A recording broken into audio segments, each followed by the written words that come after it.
సుధా కొంగర ఈ మధ్య సోషల్ మాధ్యమాల్లో బాగా వినిపిస్తున్న పేరు. రీసెంట్ గా సూర్య హీరోగా ఆకాశమే నీ హద్దురా సినిమాను తెరకెక్కించి సూపర్ హిట్ అందుకున్నారు. ఆ సినిమాతో విమర్శకుల ప్రశంసలు సైతం అందుకున్నారు సుధా కొంగర.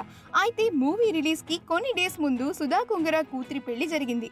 ఆమె కూతురి పేరు ఉత్తర. ఆ వెడ్డింగ్ కి పలువురు సెలబ్రిటీలు కూడా హాజరయ్యి సందడి చేయగా హీరో సూర్య ఆ పెళ్లిలో ప్రత్యేక ఆకర్షణగా నిలిచారు. పెళ్లి కూతురి ఫంక్షన్ దగ్గర నుంచి పెళ్లి వరకు సూర్య సందడి చేశారని చెప్పాలి. పెళ్లిలో పెళ్లి కూతురి పల్లకి పట్టి తీసుకొచ్చారు సూర్య వారి తమ్ముడు కార్తీక్ కూడా ఈ వెడ్డింగ్ లో చాలా సందడి చేశారు. ఆ బ్యూటిఫుల్ ఫొటోస్ ని wed.in ఫోటోగ్రఫీ వారు షేర్ చేశారు. ఆ ఫొటోస్ అంతర్జాలంలో వైరల్ అవుతున్నాయి. ఆ బ్యూటిఫుల్ మూమెంట్స్ ని మనం ఇప్పుడు ఈ వీడియోలో చూసేద్దాం. ఈ వీడియో కనుక మీకు నచ్చినట్లయితే మీ అభిప్రాయాన్ని కామెంట్స్ ద్వారా మాకు తెలియజేయండి. మా ఛానల్ ని సబ్స్క్రైబ్ చేయడం మర్చిపోకండి.